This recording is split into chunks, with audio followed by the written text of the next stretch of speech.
ഈ മൂന്ന് ഔഷധ സസ്യങ്ങളും പനി അല്ലെങ്കിൽ പനിക്കോള് പനിയുടെ ആരംഭഘട്ടത്തിലൊക്കെ പ്രയോഗിച്ചു നോക്കിയാൽ തീർച്ചയായിട്ടും ഫലം കിട്ടുന്നതാണ്. എന്ന് വിചാരിച്ച് ഇത് പനി നിയന്ത്രിക്കാൻ വേണ്ടി മാത്രമുള്ള ഔഷധ സസ്യങ്ങളാണെന്ന് തെറ്റിദ്ധരിക്കരുത്. ഇത് ഒരുപാട് ആയുർവേദ ഔഷധങ്ങൾ തയ്യാറാക്കാനായിട്ട് ഉപയോഗിച്ചു വരുന്ന ചില ഔഷധക്കൂട്ടുകളിൽ പെട്ട ഔഷധ സസ്യങ്ങളാണ് ഇത് മൂന്നും. ഈ മൂന്ന് ഔഷധ സസ്യങ്ങളുടെയും വിശദ വിവരങ്ങളും ഇത് ഏത് രീതിയിലൊക്കെ ഉപയോഗിക്കാമെന്നും എങ്ങനെയാണ് ഈ ഔഷധ സസ്യം പ്രയോഗിക്കുമ്പോൾ പനി കുറയണേന്നും പറയാം. അതിന്റെ കൂടെ തന്നെ ഈ പനി ജ്വരം എന്നൊക്കെ കേൾക്കുമ്പോൾ നിങ്ങൾ ശ്രദ്ധിച്ചിരിക്കേണ്ട ചില സംഗതികളും കൂടെ അറിഞ്ഞിരിക്കാം. പനി എന്ന് പറയുന്നത് സത്യത്തിൽ ഒരു രോഗമല്ല, ഒരു രോഗലക്ഷണമാണ്. ശരീരത്തിൽ എന്ത് ഇൻഫെക്ഷൻ ഉണ്ടാകുമ്പോഴും നമുക്ക് പനി അല്ലെങ്കിൽ പനിക്കോള് പനി വരാൻ പോകുന്ന ഒരു തോന്നലൊക്കെ അനുഭവപ്പെടും. നമ്മൾ മലയാളത്തിൽ പറയുന്ന പനിക്ക് സംസ്കൃതത്തിൽ ജ്വരം എന്നാണ് പറഞ്ഞിട്ടുള്ളത്. അഷ്ടാംഗഹൃദയത്തിലും ചരക സംഹിതയിലും ശുശ്രുത സംഹിതയിലും ജ്വരം, ജ്വരനിദാനം, ജ്വര ചികിത്സ എന്നൊക്കെയാണ് പ്രതിപാദിച്ചിട്ടുള്ളത്. ജ്വരം എന്നുള്ള ഈ വാക്കിന് രോഗത്തിനുള്ള പര്യായ പദമായിട്ട് പോലും ഉപയോഗിച്ചു വരുന്നുണ്ട്. അപ്പൊ ഈ ജ്വരം അല്ലെങ്കിൽ പനി കാണുന്നുണ്ടെങ്കിൽ അവിടെ ഇൻഫെക്ഷൻ ഉണ്ടാകുന്നുണ്ട് എന്ന് മനസ്സിലാക്കാം. അടിസ്ഥാന ആയുർവേദ ഗ്രന്ഥങ്ങളിൽ പറഞ്ഞിട്ടുള്ളത് എന്തെന്ത് രോഗാവസ്ഥ ഉണ്ടാവുന്നതും പ്രധാനമായിട്ടും രണ്ട് സംഗതികൾ കൊണ്ടാണ്. അതായത് ഒന്നുകിൽ സ്രോതോരോധം അല്ലെങ്കിൽ ശോഭം. വിശദമാക്കി തരാം. സ്രോതോരോധം എന്ന് പറഞ്ഞു കഴിഞ്ഞാൽ ബ്ലോക്കേജസ്, നമ്മുടെ ശരീരത്തിലെ ആ ചാനലുകൾക്ക് ഉണ്ടാകുന്ന ബ്ലോക്ക് കൊണ്ട് ഇൻഫെക്ഷൻ ഉണ്ടാകുന്നു, പിന്നീട് അത് രോഗാവസ്ഥയായിട്ട് മാറുന്നു. സ്രോതോരോധം തന്നെ രണ്ട് രീതിയിലുണ്ടാകാം. വാതകോപം കൊണ്ട് രൂക്ഷത വർദ്ധിച്ച് ഉണങ്ങി ഒട്ടി ആ രൂക്ഷത കൊണ്ട് ഉണ്ടാകുന്നതായ സ്രോതോരോധം ഉണ്ടാവാം. ഇവിടെ വാതദോഷമാണ് വർദ്ധിക്കുന്നത്. ഇനി കഫദോഷം വർദ്ധിച്ചിട്ട് മേധോധാതുവൊക്കെ ദൂഷിച്ചിട്ട് ആ രീതിയിലും ബ്ലോക്കേജുകൾ ഉണ്ടാകാം. അപ്പോൾ ഇത്തരത്തിലാണ് ഒരു ഗ്രൂപ്പ്. ഇനി മറ്റൊന്ന് ശോഭം, അതായത് ഇൻഫ്ലമേഷൻ ഉണ്ടാകുമ്പോൾ പ്രധാനമായിട്ടും അവിടെ പിത്തദോഷവും രക്തധാതുവാണ് ദൂഷിക്കുന്നത്. അപ്പൊ ഈ രണ്ടവസ്ഥയിലും അവിടെ ഇൻഫെക്ഷൻ ഉണ്ടാകുന്നുണ്ട്. അതിന്റെ ഫലമായിട്ട് പനി അല്ലെങ്കിൽ ജ്വരം നമുക്ക് അനുഭവപ്പെടുന്നുണ്ട്. അപ്പോൾ ഇത്തരം അവസ്ഥയിൽ ഉപയോഗിക്കാവുന്ന മൂന്ന് ഔഷധ ദ്രവ്യങ്ങളാണ് ഇന്ന് പരിചയപ്പെടുന്നത്. തീർച്ചയായിട്ടും നിങ്ങൾ മനസ്സിലാക്കിയിരിക്കണം, എന്ത് രോഗാവസ്ഥയും ആരംഭഘട്ടത്തിൽ തന്നെ ഒരു ഡോക്ടറെ കൺസൾട്ട് ചെയ്തിട്ട് നിങ്ങളുടെ ജീവിത രീതിക്കും രോഗാവസ്ഥകൾക്കും ദേഹപ്രകൃതിക്കും അനുയോജ്യമായിട്ടുള്ള ഭക്ഷണ രീതികൾ ചിട്ടപ്പെടുത്തുക. അതിനനുസരിച്ച് വേണ്ടതായ കഷായ ഔഷധങ്ങളോ ഗുളിക രൂപത്തിലോ ചൂർണ്ണ രൂപത്തിലോ അരിഷ്ട രൂപത്തിലോ നിശ്ചയിക്കുക. അത് വേണ്ട രീതിയിൽ കൃത്യമായിട്ട് കഴിക്കുകയും ചെയ്ത് രോഗാവസ്ഥ മാറ്റിയെടുക്കേണ്ടതാണ്.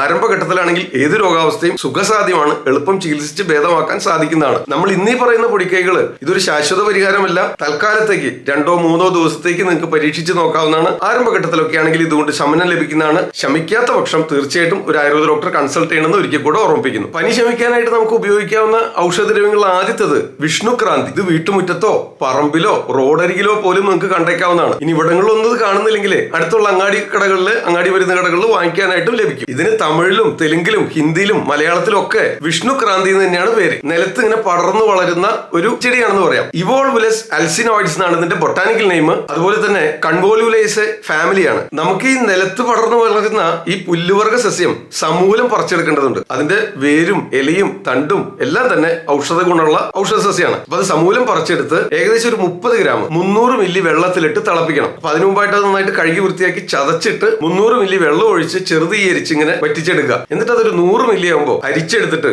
അതിന്റെ പകുതി രാവിലെ വെറും വയറ്റിലും പകുതി വൈകിട്ട് ഒരു 6 മണി സമയത്തും രാത്രി ഭക്ഷണത്തിന് ഒരു 1-2 മണിക്കൂർ മുൻപ് ഈ രീതിയിൽ 50 മില്ലി വീതം കാലത്തും രാത്രിയും ഭക്ഷണത്തിന് 1 മണിക്കൂർ മുമ്പ് കഴിക്കാൻ നടത്താം. പതിവായിട്ട് സേവിക്കാമെങ്കിൽ പലതരത്തിലുള്ള ഇൻഫെക്ഷൻ കൊണ്ടുണ്ടാവുന്ന ജ്വരത്തിന് ആരംഭഘട്ടത്തിലാണെങ്കിൽ ശമനം കിട്ടുന്നതിന് സഹായകരമാണ്. ഈ വിഷ്ണുക്രാന്തിയുടെ ആയുർവേദ പ്രോപ്പർട്ടീസ് രസഗുണ വീര്യവിഭാഗങ്ങൾ എന്തൊക്കെയാണെന്ന് നമുക്കൊന്ന് പരിശോധിക്കാം. ഇതിന് കടുതിക്ത രസമാണ് വിഷ്ണുക്രാന്തിക്ക്. അതുപോലെ ഉഷ്ണവീര്യമാണ്, കടുവിഭാഗമാണ്, രൂക്ഷ തീക്ഷ്ണ ഗുണങ്ങളോടും കൂടിയതാണ്. ഇതാണ് ഇതിന്റെ ആയുർവേദ പ്രോപ്പർട്ടീസ്. ഇനി വിഷ്ണുക്രാന്തി ഉപയോഗിക്കുന്നത് ജ്വരം അല്ലെങ്കിൽ പനി മാറ്റിക്കളയുന്നതിന് വേണ്ടി മാത്രമൊന്നുമല്ല കേട്ടോ. ഒരുപാട് രോഗാവസ്ഥകൾ ചികിത്സിക്കുന്നതിനുള്ള ഔഷധങ്ങൾ തയ്യാറാക്കുമ്പോൾ അതിൽ ചേർത്ത് വരുന്ന ഒരു ഘടകമാണ്. പ്രധാനമായിട്ടും ബുദ്ധി വികാസത്തിനും ബുദ്ധി വളർച്ചയ്ക്കും ഓർമ്മശക്തി വർദ്ധിപ്പിക്കുന്നതിനൊക്കെയുള്ള ഔഷധങ്ങൾ തയ്യാറാക്കുമ്പോൾ അതിലൊരു പ്രധാന ചേരുവയാണ് വിഷ്ണുക്രാന്തി. അതുപോലെ മുടി വളർച്ചയ്ക്കായിട്ട് തയ്യാറാക്കുന്ന എണ്ണകളൊക്കെ കാച്ചുമ്പോൾ അതിലും വിഷ്ണുക്രാന്തി സമൂലം ഇടിച്ചു പിഴിഞ്ഞ് ചേർത്ത് വരാറുണ്ട്. അതുപോലെ തന്നെ രക്തശുദ്ധി വർദ്ധിപ്പിക്കുന്നതിനുള്ള രക്തദൂഷ്യം കൊണ്ടുണ്ടായിട്ടുള്ള രോഗാവസ്ഥകൾ ചികിത്സിക്കുന്നതിനുള്ള ഔഷധങ്ങൾ തയ്യാറാക്കുമ്പോഴും വിഷ്ണുക്രാന്തി ചേർത്ത് വരുന്നു. സന്താനോൽപാദന ശേഷി ഇല്ലാത്ത അവസ്ഥകളിൽ, കുട്ടികളില്ലാത്ത അവസ്ഥകൾ ചികിത്സിക്കുമ്പോൾ അതിന് തയ്യാറാക്കുന്ന പല ഔഷധങ്ങളിലും വിഷ്ണുക്രാന്തി ചേർത്ത് വരാറുണ്ട്. ഒരു പൊടിക്കൈ കൂടെ പറഞ്ഞുതരാം. വിഷ്ണുക്രാന്തി സമൂലം ഇടിച്ചു പിഴിഞ്ഞ് നീരെടുത്തിട്ട് അതൊരു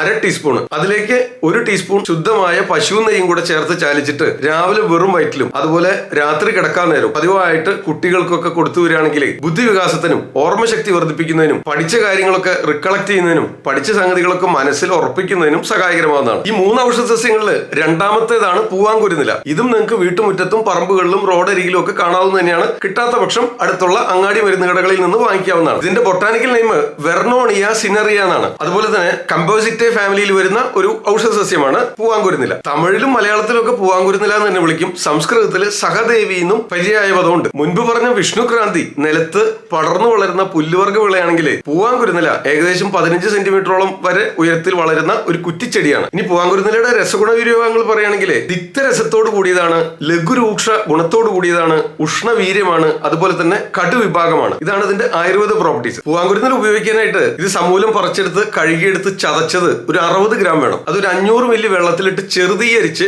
കത്തിച്ച് വറ്റിച്ച് അരിച്ചെടുക്കണം. 4 വറ്റിക്കണം. അതായത് ഒരു 125 മില്ലി ആയിട്ട് വറ്റിക്കുക. എന്നിട്ട് അതിന്റെ പകുതി വീതം ഏകദേശം 60 മില്ലി വീതം രാവിലെ വെറും വയറ്റിലും രാത്രി ഭക്ഷണത്തിന് 2 മണിക്കൂർ മുമ്പ് പതിവായിട്ട് സേവിക്കാമെങ്കിൽ എന്ത് തരത്തിലുള്ള ഇൻഫെക്ഷൻ കൊണ്ടുണ്ടാവുന്ന ജ്വരങ്ങളാണെങ്കിലും പനിയാണെങ്കിലും അത് കുറഞ്ഞു വരുന്നതിന് നിയന്ത്രിക്കുന്നതിന് സഹായകരമാണ്. ഈ പൂവാങ്കുരുന്നില ഉപയോഗിച്ച് ചെയ്യാവുന്ന മറ്റൊരു പൊടിക്കൈ കൂടെ പറയാം. അതായത് മൂത്ര തടസ്സം അനുഭവപ്പെടുമ്പോൾ, പ്രോസ്റ്റേറ്റ് വീക്കം കൊണ്ടോ അതല്ലെങ്കിൽ മറ്റെന്തെങ്കിലും ഇൻഫെക്ഷൻ കൊണ്ടോ കിഡ്നി സ്റ്റോൺ കൊണ്ടോ മൂത്രനാളി സംബന്ധമായ പല രോഗാവസ്ഥകളിലും യൂറിൻ ബ്ലോക്കേജ് അനുഭവപ്പെടുമ്പോൾ കൃത്യമായിട്ട് മൂത്രം തുറന്നു പോകുന്നതിന് സഹായകരമാണ്. ഈ രീതിയിൽ പതിവായിട്ട് ഇതുപോലെ കഷായം തയ്യാറാക്കി രാവിലെയും വൈകിട്ടും പതിവായിട്ട് കഴിക്കാമെങ്കിൽ മൂത്ര തടസ്സം മാറി കിട്ടുന്നതിന് സഹായകരമാണ്. ഇതെല്ലാം തന്നെ സഹായകരമാണ് എന്ന് പറയാൻ പറ്റുള്ളൂ. കാരണം നിങ്ങൾക്കുണ്ടാവുന്ന രോഗാവസ്ഥ പലതരം കാരണങ്ങൾ കൊണ്ടുണ്ടായതായിരിക്കാം. നിങ്ങളുടെ ദേഹപ്രകൃതി വ്യത്യസ്തമായിരിക്കാം, നിങ്ങളുടെ ഭക്ഷണരീതി വ്യത്യസ്തമായിരിക്കാം, നിങ്ങളുടെ ജീവിത സാഹചര്യങ്ങളും കാലാവസ്ഥയും വ്യത്യസ്തമായിരിക്കാം. അപ്പൊ അതിനനുസരിച്ച് വേണ്ട രീതിയിൽ ഔഷധങ്ങൾ നിശ്ചയിക്കേണ്ടതായിട്ട് വരാം. പക്ഷെ താൽക്കാലികമായിട്ട് 2-3 ദിവസത്തേക്ക് ഇത് പ്രയോഗിച്ചു നോക്കാവുന്നതാണ്. ഫലം കിട്ടുന്നുണ്ടെങ്കിൽ തുടർന്ന് ഉപയോഗിക്കാവുന്നതാണ്. പനി കുറയ്ക്കാനായിട്ട് ഏറ്റവും വിശിഷ്ടമായിട്ടുള്ള മറ്റൊരു ഔഷധ സസ്യമാണ് ചിറ്റമൃത്. ടിനോസ്പോറ കോഡിഫോളിയ എന്നാണ് ഇതിന്റെ ബൊട്ടാനിക്കൽ നെയിം.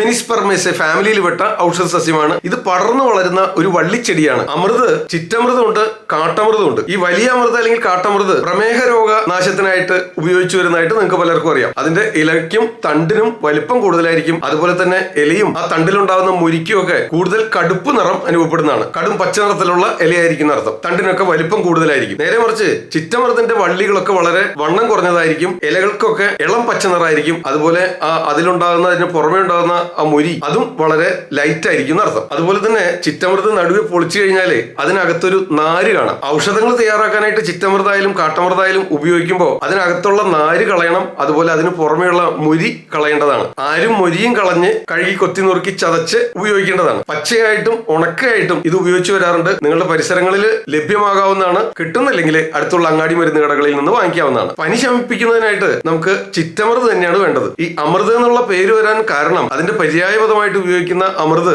മരണത്തെ ഇല്ലാതാക്കുന്നത് എന്നും കൂടെ അർത്ഥം സൂചിപ്പിക്കുന്നുണ്ട്. ഗുഡൂജി, ചിന്നരുഹ എന്നൊക്കെയാണ് സംസ്കൃത പദങ്ങൾ. ഹിന്ദിയിൽ ഗിലോയ് എന്നും വിളിക്കപ്പെടുന്നു. ഇനി ചിറ്റമൃതിന്റെ രസഗുണ വിഭാഗങ്ങളൊന്ന് പരിശോധിക്കാം. ഇത് തിക്ത കടു രസത്തോട് കൂടിയതാണ്, ഉഷ്ണവീര്യമാണ്, മധുര വിഭാഗമാണ്. അതുപോലെ തന്നെ ചിറ്റമൃതിന്റെ ഗുണം പരിശോധിക്കുമ്പോൾ സ്നിഗ്ധ ലഘു ഗുണത്തോട് കൂടിയതാണ് ചിറ്റമൃത്. ഇനി നമുക്ക് പനി ശമിപ്പിക്കുന്നതിനായിട്ട് ഈ ചിറ്റമൃത് ഏത് രീതിയിൽ ഉപയോഗിക്കണം നോക്കാം. അതിനായിട്ട് ചിറ്റമൃതിന്റെ വള്ളി, പച്ചയായിട്ടുള്ള വള്ളി ഇടിച്ചു പിഴിഞ്ഞ് അതിന്റെ സ്വരസം അരിച്ചെടുക്കുക. ഏകദേശം 15 മില്ലി വേണം. അതിലേക്ക് 1 ടീസ്പൂൺ ചെറുതേനും കൂടെ ചേർത്ത് ചാലിച്ച് രാവിലെ വെറും വയറ്റിലും രാത്രി ഭക്ഷണത്തിന് മുൻപായിട്ടും പതിവായിട്ട് സേവിക്കാമെങ്കിൽ ചെറുങ്ങനെയുള്ള പനിക്കോളൊക്കെ ശമിച്ചു വരുന്നതിന് സഹായകരമാണ്. ഒരുപാട് ആയുർവേദ ഔഷധങ്ങൾ തയ്യാറാക്കാനായിട്ട് ഉപയോഗിച്ചു വരുന്ന ഒരു ഔഷധ സസ്യം തന്നെയാണ് ചിറ്റമൃത്. ചിറ്റമൃതിന്റെ മറ്റൊരു പൊടിക്കൈ കൂടെ ഇവിടെ വിവരിക്കാം. കിഡ്നി സംബന്ധമായ രോഗാവസ്ഥകൾ അനുഭവിക്കുന്നവർക്ക് കാൽപാദങ്ങളിലും കൺതടങ്ങളിലൊക്കെ ചെറുങ്ങനെ നീർക്കോള് കാണും. അവരും ഈ രീതിയിൽ പതിവായിട്ട് ചിറ്റമൃതിന്റെ സ്വരസം എടുത്ത് തേനും ചേർത്ത് പതിവായിട്ട് സേവിക്കാമെങ്കിൽ ഈ കൺപോളയിലും കാൽപാദത്തിലും ഒക്കെ കിഡ്നി രോഗികൾക്കുണ്ടാകുന്ന നീർക്കെട്ട് കുറയുന്നതിന് സഹായകരമാണ്. പതിവായിട്ട് തുടർച്ചയായിട്ട് ഉപയോഗിക്കേണ്ടതായിട്ട് വരും. ഇത്തരം ഔഷധ സസ്യങ്ങളെ പറ്റിയുള്ള അറിവുകൾ നിങ്ങൾക്ക് ഇഷ്ടപ്പെടുന്നുണ്ടെങ്കിൽ ഇവിടെ കൊടുത്തിട്ടുള്ള ഈ ലിങ്കിൽ കയറി കഴിഞ്ഞാൽ മറ്റ് ഔഷധ സസ്യങ്ങളെ പറ്റി മുൻപ് ചെയ്തിട്ടുള്ള വീഡിയോകൾ നിങ്ങൾക്ക് കാണാവുന്നതാണ്. ഈ അറിവുകൾ എല്ലാവരിലേക്കും എത്തിക്കാനായിട്ട് ഈ വീഡിയോ ഷെയർ ചെയ്യാനായിട്ട് ആവശ്യപ്പെടുന്നു. ഞാൻ ഡോക്ടർ സേവ്യർ. മറ്റൊരു വീഡിയോയിൽ വീണ്ടും കാണാം. ആദ്യം ആയുർവേദം.